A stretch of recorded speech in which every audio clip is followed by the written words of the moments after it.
So this midday, many North Texas students are facing an uncertain future here in the United States after some federal officials have revoked their student visas nationwide.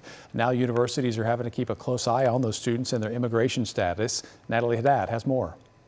Yeah, so far neither university nor government officials have explained why these students in particular had their immigration status dropped, but we do know at this hour that nothing has been reinstated for those affected. Here's what we know about the schools and the students across North Texas that were impacted. On Wednesday, we learned 27 students from the University of North Texas, 19 from the University of Texas at Dallas, 4 from Texas Women's University, 3 from Texas Tech, 15 from Texas A&M had their visas revoked. Now, these students were specifically removed from what is called the Student and Exchange Visitor Information System, or SEVIS. Termination from the SEVIS database effectively ends a student's legal immigration status in the United States. So these students, again, no longer have a legal immigration status here. Now, we reached out to each university, and while we're still waiting on some responses, UNT told us they are, quote, monitoring the immigration status of its international students. UT Dallas stated in part that this is a fluid situation and we are communicating with affected students about the changes in their status as soon as possible.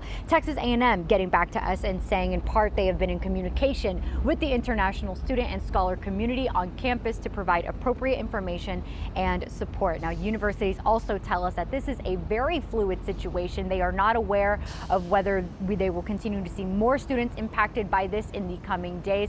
We have not heard from every university we have reached out to, so certainly we will come back to you here right on WFAA should we get that update. But for now, I'll send it back to you. Natalie, thank you for the update this morning. And again, to reiterate, we have not yet gotten confirmation as to why these visas were removed, but the Department of Homeland Security did release a statement yesterday saying that they'd begin screening international students' social media for what they're calling anti-Semitic content, although they didn't specify what that might be. Citing White House executive orders referring pro-Palestine protests on college campuses. We saw those last year at universities across the country and here in Texas, including at UT Dallas and the University of North Texas. Now, UNT has one of the highest international student enrollments in the country. We're talking more than 8,000 international students.